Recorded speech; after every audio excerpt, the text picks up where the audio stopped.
which, by the way, is on the way next with these two in the studio.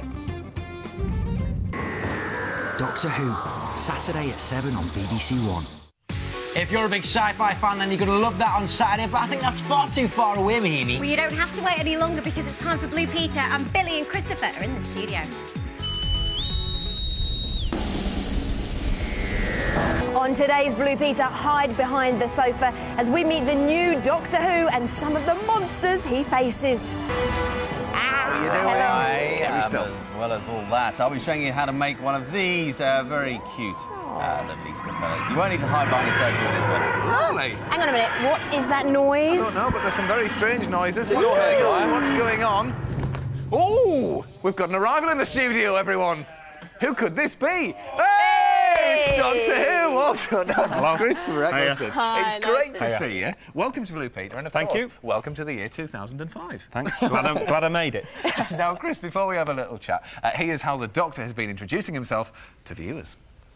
Do you want to come with me? Great stuff there, Chris. Brilliant. So tell us, who exactly is Doctor Who, and why is he travelling through time and space? Doctor Who is an alien with 2 hearts, and he's 900 years of age from the planet Gallifrey. Ooh. And he's travelling through time to promote peace and to have adventures. Great. Brilliant. Now, we saw you arrive in the TARDIS. Now, I know it's very different on the inside to how it looks on the outside. Can you tell us exactly what is a TARDIS? A TARDIS is a machine for travelling backwards and forwards in time. It's a time-travelling capsule. And this particular one's disguised as a police box from the 1960s. And you'll find out why in the series. So this is the one from the actual series, isn't This is the one that we've been filming Brilliant. with for 8 months. Yeah, And it's very big inside, isn't it? It's bigger on the inside, much bigger. You'll find that all out in the series. Now, you mentioned that Doctor Who was an alien. Doctor Who has a human companion called Rose, who is played by Billie Piper. And Billie was supposed to be here today, wasn't she, Chris? But she's not very well, so we do wish Billie all the very best. But I did catch up with Billie during filming on set of the new series. Action. Billie, Hi. how are you doing? I'm good. How It's you lovely doing? to see you. And you? I'm good. I tell you what, it's very chaotic I know, around mate. here, isn't It's- it? There's it's scenes madness. going here, there's scenes there. I know, and we're just dashing around Yeah. from one scene to the next. I very haven't got a fast-paced. clue where I am. I don't know about you with your lines and No, things like that. I often feel like that. Now you're playing Rose, aren't you? So Yeah. tell us a little bit about her and what's her role in it. Rose is 19 years old, and she's this kind of go-getter, feisty, fun, looking for adventure kind of girl who meets the Doctor and decides to go on some serious travels with him. She kind of falls into one of his adventures, and then they get on famously and kind of pair up and become a tag team, and they kind of educate each other. He kind of opens her eyes and broadens her horizons and shows her what life can be like, and she kind of teaches him about human emotions and morals and basic principles that he has no idea about, and is really not very tactful at all. So is it quite a challenging role? Do you find it quite... It's challenging in as much as it's very physical, very emotional at times. Oh, great taster there. Brilliant stuff. And you can see my full behind-the-scenes report later on this summer. Now, Doctor Who first started in 1963, and although it's been off the TV for quite a while, it's famous for its very scary aliens that Doctor Who meets and all of these people that he encounters. He first met the Autons way back in the 1970s, is that right? That's right. Yeah, and the Autons actually make an appearance in the new series, yeah? The Autons, which are basically plastic dummies that we pass in the street every day if you pass, your local store, get animated, and they attack myself and Billy in the first episode. They're what I'm fighting in the first episode. Okay. And tell us a little bit about the special effects, because it was also quite famous for the special effects, or shall we say the effects? Yeah, the old programme, perhaps slightly unfairly at times, has got a reputation for having wobbly sets and low production values. But we thought it was very important with things like Buffy the Vampire Slayer that people watch to bring the special effects up to date and spend some money on it. And we've done that, so the special effects are as good as anything you'll see, we hope. We've certainly we've certainly tried. Yeah, the trailer looks amazing. Now, you're the 9th actor to play Doctor Who on the television.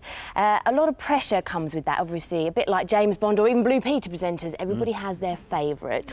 How did you feel about taking on a role like that? I was very excited because I've been acting for about 18 years and I felt ready to do something with that kind of responsibility. And because the stories, which are written by Russell T Davies, the scripts, are so strong, I felt that I had a good chance of pulling it off, because you're only really as good as the stories that are written for you. Sure. So the scripts were good. Now, I used to be terrified of some of the monsters, literally hiding behind the sofa. Tell us about some of the monsters that you're going to encounter. Well, we've got one here. Really? Right behind In case you hadn't noticed, the face of Bo, who appears in episode 2. That looks terrifying. What does that do? The face of Bo all will be revealed. Actually, it's not a villain, the face, but it does recur throughout the series. We meet it within a convention of aliens, a collection of aliens who are there to witness the end of the world.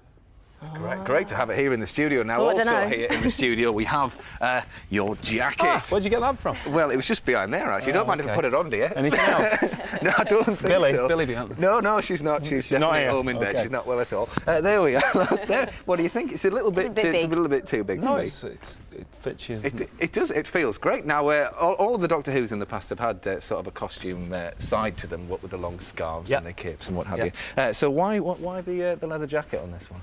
Well, it was scripted put into the stories by Russell that he should have a battered leather jacket, which we thought would be good because he's a traveller in time. And it's quite practical as well because it's tough and it's a very physical role. And that seems to be the thing that kind of people have latched onto with my Doctor. Yeah, no, it's lovely. Now then, in episode 1 of the new series, the Autumn alien intelligence turns plastic into a deadly killing force. And here's the moment where a wheelie bin turns very nasty indeed. I love that burp. Nice little burp at the end. Really not a very nice way to go, but there we are. Now, as we said before, it's been famous. Are you going to take that jacket off? I hope you're going to keep it. No, I'll put it behind the sofa where I think lots of people. You can keep it. I do think lots of people will be hiding behind their sofas at home. So, will it be as scary as the previous Doctor Who's? I think so. Episode 3, for instance, which has Gelth. The character, villains called the Gelth, who hide inside the gas pipes, were very frightening. Oh, dear. Now, in episode 4, we can't let too much away, but I'm actually going to be in that. Here we go.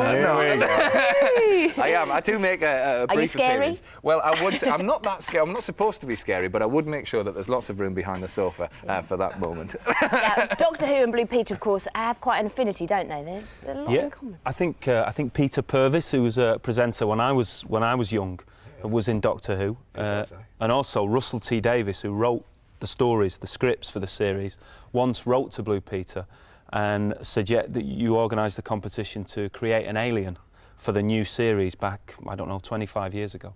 And somewhere in the archives, you've got Russell's. Yeah. And of course, it used to be filmed right here in this very studio. In this studio? Yes. Yeah, it did. Oh, that is exciting. You hear all these hilarious stories of people wandering around in the most ridiculous costumes, but there's a few over there, but they're not on Doctor Who. And of course, you've been filming it since last July. What's the hardest thing about filming Doctor Who?